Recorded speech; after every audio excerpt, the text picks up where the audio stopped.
Sonny's Blues, day one. Ah, I'm a shark.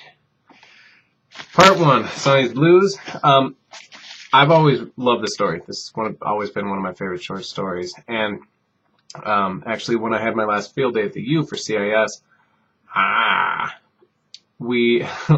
head of the English department there met with us, and he said this is the one story that he teaches almost every term.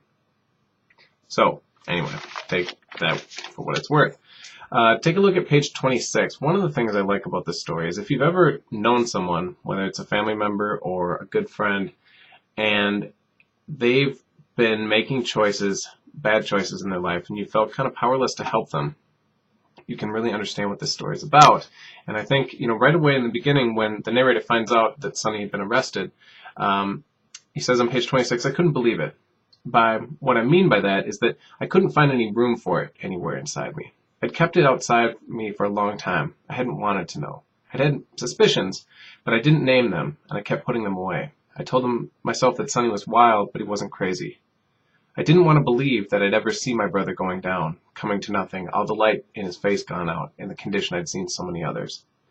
And, I've experienced something similar to this, not drug use necessarily, but bad choices with someone that I cared about. And sometimes it's easy to just kind of look the other way from what's going on with them because you don't want to believe that they could be doing what it is they're doing. So if you ever, if you can empathize with that or understand what's going on with that, this story should resonate with you a little bit. I had you look at a couple things today, some quotes, kind of three thematic sets of quotes. One had to do with darkness. And he kind of defines what this darkness is about on page 26 also in the second full paragraph. He's talking about, the boys that he sees as a teacher running around who are about the age that Sonny was when he first tried heroin. And he said their lives were filled with rage. All they knew there were two darknesses, the darkness of their lives, which had blinded them to the other darkness. I'm sorry. Let me start that over. It's been a long day, and it's now 9:45. They were filled with rage. All they knew were two darknesses, the darkness of their lives, which was closing in on them, and the darkness of the movies, which had blinded them to the other darkness, and in which they now vindictively dreamed at once more together that they were at any other time more alone. So the darkness of their lives is growing up in Harlem, and growing up in a world which is difficult to escape the poverty in, and and the darkness of the movies is what they see as the possibilities of the lives they could have, but which are not all that realistic. Another theme that I had to look at is how music is used. And this is another reason I like this story, because music is a really important thing to me. I like to play guitar. And I've always listened to a lot of music and just pay attention to when darkness shows up in here and when music shows up in here. And if you look at the bottom page 26, they've been talking about the difficulties of the lives of these kids growing up. And as he's leaving school and thinking about his brother Sonny, he sees one boy was whistling a tune, at once very complicated and very simple.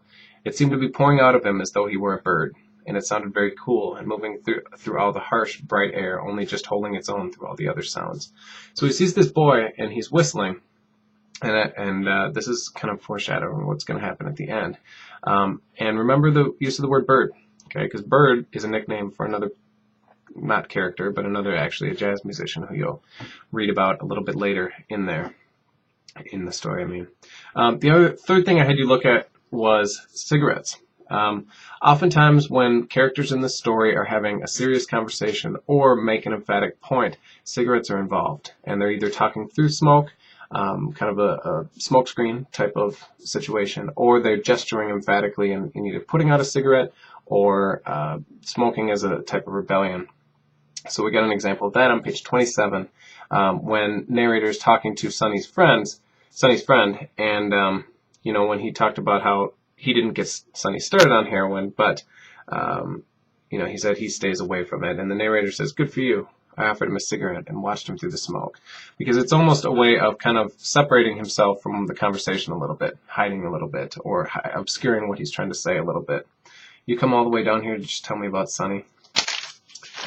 Going on a little bit, on page 28, one of the other quotes I had you look at was another music quote. As he walked by this bar, kind of a seedy bar, And it says, the jukebox was blasting away something black and bouncy, and I half watched the barmaid as she danced her way from the jukebox to her place behind the bar. And I watched her as she laughingly responded to something someone said to her, still keeping time to the music. When she smiled, one saw the little girl. One sensed the doomed, still struggling woman beneath the battered face of a semi-whore. So we've got this woman who's clearly leading a very rough life, rough and that is challenging. And music is the thing that kind of, gives her some hope in it and allows her to keep smiling. And once he sees her smile, he can see the person she used to be and the kid she used to be. Going on a little bit, go forward to page 33. We get this kind of darkness motif really kind of hammered home in this section. And he's talking about the last time that he saw his mother alive. And he talked about how, on Sundays after church, a lot of family and friends would get together and sit around and talk. And it says, kind of near the bottom of 33, everyone's looking at something a child can't see. For a minute, they've forgotten the children. Maybe a kid is lying on the rug, half asleep. Maybe someone's got a kid in their lap and is absentmindedly stroking the kid's head. Maybe there's a kid, quiet and big-eyed, curled up in a big chair in the corner. The silence, the coming darkness, the darkness in the faces frighten the child obscurely. He hopes that the hand which strokes his forehead will never stop, will never die. He hopes that there will never come a time when the old folks won't be sitting around the living room talking about where they've come from and what they've seen and what's happened to them and their kinfolk. And incidentally, this is also right about the part in the story where narrator's mother tells the narrator about what happened to his father and how his brother was killed by the drivers. And this is the first time that mother had ever told him that. And it was one of the last conversations, I think, as I recall, the last conversation he ever had with his mother. And so, this is kind of about his story. And he said, the people who are the older people in the living room are talking about things that they don't want the kids to know about. Okay, because if they know too much too soon, it could be jade them or make them frightened or too angry. And going on. But something deep and watchful in the child knows that this is bound to end, is already ending. In a moment, someone will get up and turn on the light, and the old folks will remember the children, and they won't talk anymore that day. And when light fills the room, the child is filled with darkness. He knows that every time this happens, he's moved just a little closer to the darkness outside. The darkness outside is what the old folks have been talking about. It's what they've come from. It's what they know. It's what they endure. The child knows that they won't talk anymore, because if he knows too much too soon about what's happened to them, he'll know too much too soon about what's going to happen to him. It's a pretty powerful scene. And going on a little bit, there's just a couple other things carrying on with the conversation that I mentioned about the mother. At the end of that conversation, after she told the story about the brother and how much similarity there is between both Sonny and Sonny's dad, she ends it with, and this is something that really hits home with me. And again, if you have ever been in that situation where you care about someone who is making choices or decisions which you think are bad or dangerous, you might be able to really understand with this. I don't know why as a shark I've stopped moving. Oh, there I go. Okay. Maybe it's that. Forget it. He said, she says, don't, you got to watch out for Sonny. I won't forget, I said. Don't you worry, I won't forget. I won't let nothing happen to Sonny. My mother smiled, as though she were amused at something she saw in my face. Then she said, and I think this is the best advice, and I hope that you remember this if you're ever in this situation where there's someone you care about who is making bad choices. It says, you may not be able to stop nothing from happening, but you got to let them know you're there. And just letting that person know that you are there for them and that you can help them if they want it, because there's sometimes people are making choices or decisions that if they don't want help, there's nothing you can do other than allowing them to know that you are there for them if they want help. As you read this last half of this story, one of the things I want you to think about in a discussion you're going to have tomorrow is when you're making decisions about what you're going to do with your life, and especially for those of you who are seniors, those choices are going to be coming down the road pretty quickly for you.